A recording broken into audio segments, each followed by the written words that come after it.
class, this is Susan Priest, and here is a kind of hodgepodge of a lecture for week 14. Sorry if it's a little late. Hopefully you will still have time to view it and find it useful. So two things, we're going to be talking about the trolley problem and an overview of Eastern philosophy. I chose to talk about Eastern philosophy rather than any number of other things in this last segment because it's an area that's really interesting to me. I don't know if it's interesting to you, but it's my more of my area of expertise than in some of the other things we've covered this semester. So here is a great image of the trolley problem. So you'll see that the part of the problem is with the trolley problem in this thought experiment, if the person does nothing, the trolley will kill 5 people. So the person has to actually choose to act to divert the trolley from killing 5 people and killing 1 person instead. Now, this person has incorrectly spelled trolley, but nevertheless, it's an interesting question because often, most of us, if all of a sudden the bystander who is making that choice between flipping the directional unit to make the trolley go forward or to divert from its forward course would not do it if there was a family member right there in front of them. But all of this is a great thought experiment to help us think about what are the moral implications of having to face really difficult situations. Now, I know some of you think that it's always easy to choose between life and death, but I think maybe some other folks out there see there's a little bit more gray area, and there's a lot to consider. So I'm going to post this. I can't really show you the YouTube video within my PowerPoint or else it'll backfire, but I'll put this up. Hopefully there's a good link. I have the whole episode, but I couldn't show you the whole episode. But this is a great show to illustrate different philosophical viewpoints. And it really does illustrate the basic issue of utilitarianism. Now, this is Judith Jarvis Thomson's thought experiment, which you can see she's been around for a long time. Some of you may have noticed her. She has several very thought-provoking arguments about abortion, but here she gives some interesting things. If you do nothing in the bystander 2 option, the person lets the 5 die.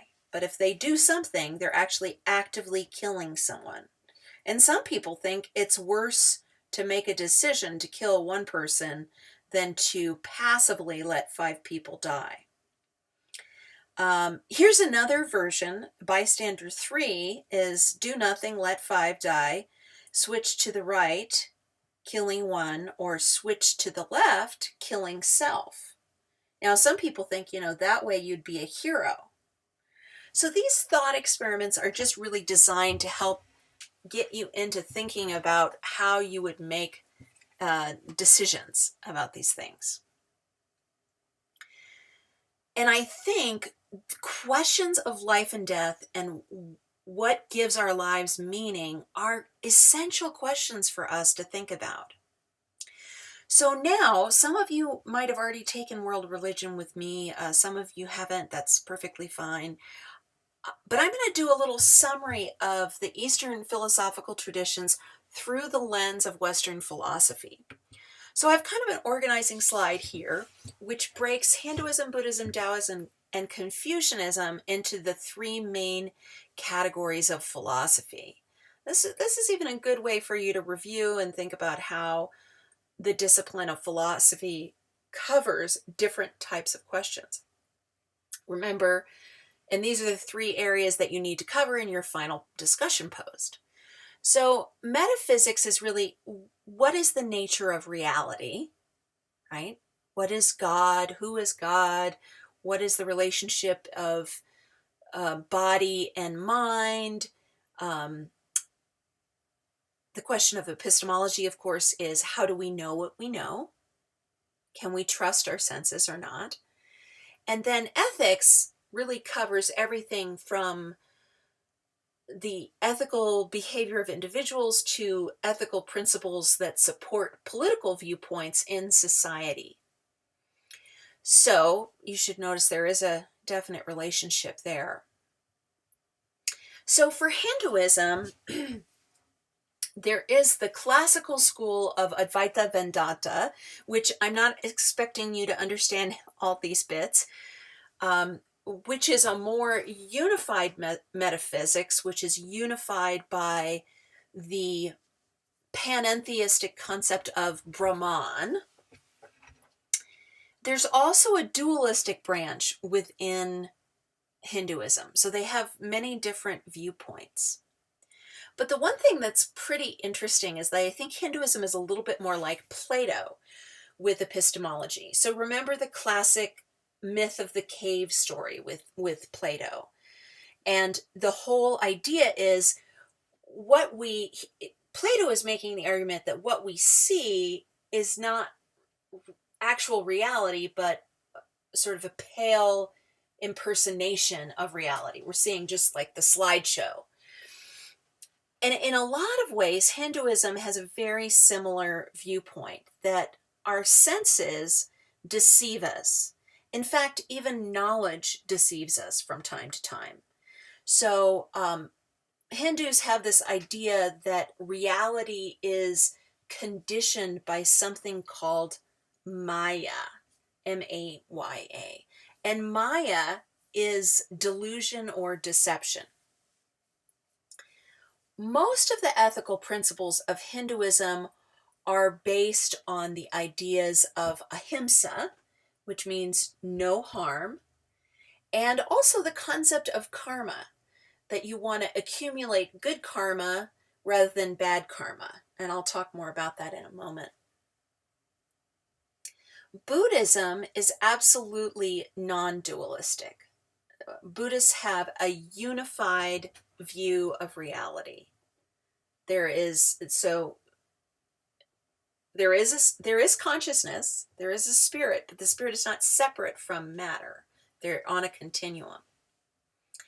And in contrast to Hinduism, Buddhists are absolutely empiricists. They're more like Aristotle and Hume and Locke, who said we know reality by examining reality. In fact, Buddhists say there are 6 sense doors. You might be thinking there's 5 senses, but the Buddhists say the 6th sense door is consciousness, so that we actually do perceive and take in information through consciousness. So it's viewing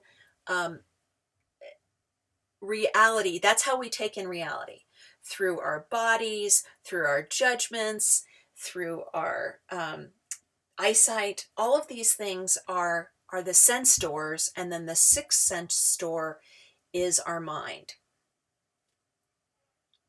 Now, Buddhism, I know sometimes I have students who think that Buddhism is just all peace and loveliness and light, but it's actually a very rigorously ethical tradition.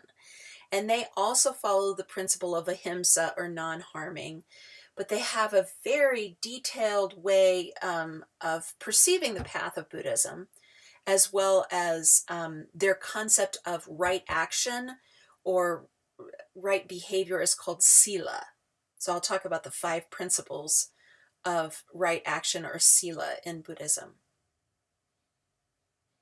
So moving down to the Chinese religions, and Taoism, like Hinduism's Advaita Vedanta, has a unified concept or pantheistic concept where the spirit and matter are one. And that is best understood through the concept of the Tao. So students of mine who've taken world religion, you've heard me say before, Brahman and the Tao are very similar to George Lucas's concept of the Force. So they pervade everything. They're not a deified concept, but a non-deified concept of reality. that there's something that organizes and that runs throughout everything. And you can't just say it's matter and spirit.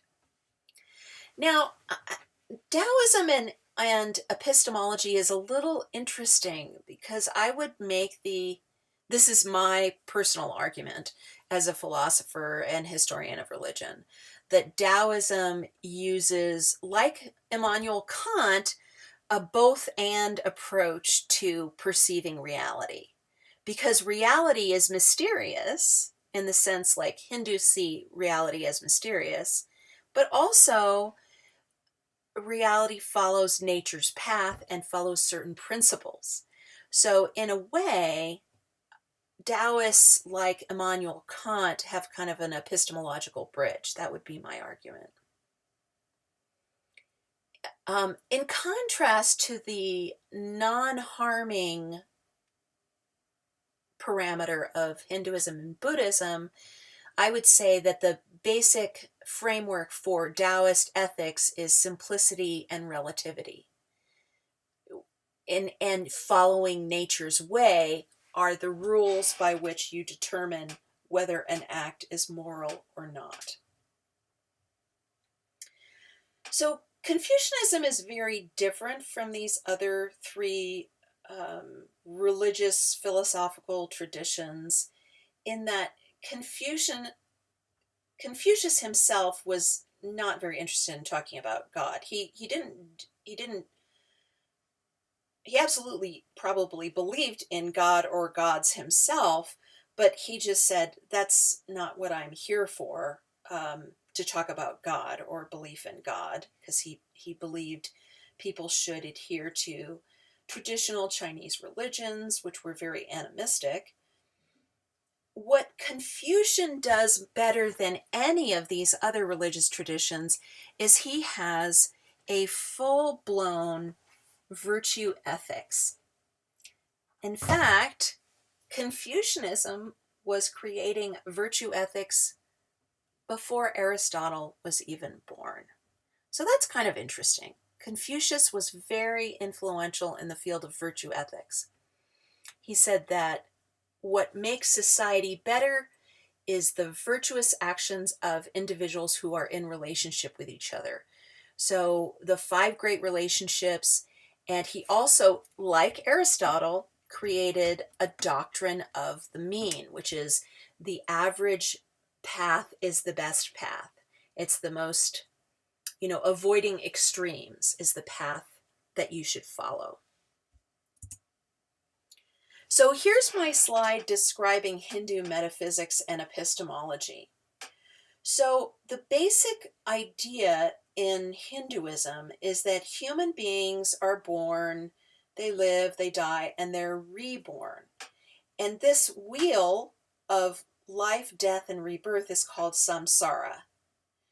And every individual person has a soul, or Atman, that travels through these cycles of existence. But ultimately, the goal in Hinduism is to get off this wheel. So if I were to have labeled this, the person is probably synonymous with Atman. But the whole page is Brahman, the ultimate, like the force. So people don't want to stay on the wheel their whole life or their whole existence, all of their existences. They want to get off the wheel. So Hindus say the problem is that throughout a person's life, they're easily deceived by Maya. And Maya is like this film that covers everybody's perceptions, and it clouds us through ignorance and through knowledge. So that may sound funny to you that knowledge can be delusional, but think about it this way. If someone is convinced that they're always right, their knowledge is hindering them from seeing things another way. So people have trouble seeing reality. So notice then that the Hindu metaphysics and epistemology is very similar, especially the epistemology, is very similar to Plato's cave. and that rational ideas focus of epistemology. So actually, the Buddha didn't like talking about metaphysics. He really wanted to avoid talking about anything that was speculative. But I think when the Buddha started teaching, he said, here's what I want to talk about. I just want to say that human beings, their basic problem is they suffer. And everybody suffers. You can't live on the planet and not suffer. But the Buddha thought there was a way to reduce your experience of suffering if you followed this idea. And the problem is dukkha, and the origin of the dukkha or the suffering is that people crave things and they want something. Not just a thing, but they want an outcome. I want it to work this way. I want this grade in this class, and if I don't get it, I will suffer. So the Buddha said suffering can only be stopped by ending desire. And you end desire through a careful and disciplined life. And I want you to note that the fourth noble truth really is an example of the ethical worldview of Buddhists. And ultimately, nibbana or nirvana is getting out of the wheel and becoming free from this suffering. So I'm going to go over the Eightfold Path because I think it's really interesting. So it's not a simultaneous path. So I'm just going to lay these out here. So each one is something that if a Buddhist practitioner follows this as a disciplined lifestyle, they are more likely to achieve this nirvana or being released from suffering. So it involves recognizing or understanding wise views, wise intention. So an intention or resolve to reject ill will and cruelty. So it's kind of a life of renunciation. Wise speech is positive words, avoiding false, harsh, divisive, and idle speech. Wise action or conduct, which is do no harm, avoid taking life, taking what is not given, and sexual misconduct. To have wise livelihood, do no harm in how you make a living. Wise effort, striving to improve, avoid unwholesome states and cultivate wholesome states. And wise meditation and wise concentration or contemplation. So these are all parts of the Buddhist idea of how a person should live their life. So again, when someone comes up with a path of what one should do, that's really an ethical principle, an ethical pathway. So this is going to be a little repetitive from the Eightfold Path, but these are the 5 moral principles of Buddhism. Non-harming, avoid harm of living beings. Now, you might say, well, there's still Buddhist countries that have militaries and they still go to war. So, there's some parameters here, which are not always clear. No stealing. Most groups on the planet do not think stealing is a good idea, and they don't think sexual misconduct is a good idea. The fourth one, wise speech, is interesting because it means that there's a lot of harm in how we speak to one another, and it could be outright lying, but you also have to watch for exaggeration, hyperbole, and gossip is a big problem. And then the other idea is that avoiding ingesting intoxicants that cloud the mind is something that helps people with the path of mindfulness and concentration. So the founder, or the supposed founder of Taoism, Lao Tzu, who was, we don't really know if he really existed, so that's why I'm referring to him that way. But there's a great story about him. He lived in the 6th century BCE, and he was born old. He was this really smart guy who worked all his life as a state librarian. And at the end of his life, he took off, leaving the main city in China on an ox. And when he got to the western gate of China, he was stopped by, I don't know, toll booth guy, somebody, a guard, a border crossing guard. And the border crossing guard said, "Hey, you're really smart, aren't you? Could you just write some stuff down?" And so supposedly he went into the office and sat and wrote something down and came up with the 81 chapters of the Tao Te Ching. So that's one of the major texts of Taoism. Anyway, here are some of the principles that are discussed in the Taoist principle. So the Tao, which means the way, it describes the basic metaphysics of Taoism. But all of the principles of Taoism have to do with following nature's way. And so, you know, gravity, think of gravity, and if you follow gravity, I mean, it's difficult to move against gravity, right? When we move against gravity, it's harder. Swimming upstream, it's harder. So that people should practice, this doesn't mean not do anything, but it means that your intention and your approach to action is specifically conducive to following nature's path. And so two of the principles, simplicity and relativity, which I had on the other slide, are really principles to live your life by. You know, get rid of the unnecessary, not too many things. And to really clarify your viewpoint, you have to see beyond dualities and the self-limiting ideas of opposites, good, bad. There are too many dichotomies. And actually, if you look at that, you can see that sometimes that's the problem, the oppositional nature of how people approach things.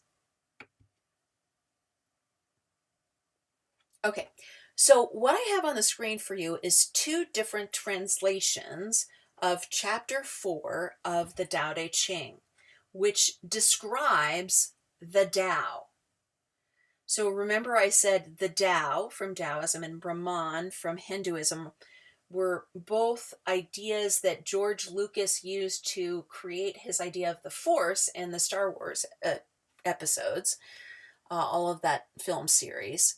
So if you read this is interesting. The Tao is something that is, notice in the Stephen Mitchell translation, the Tao is older than God.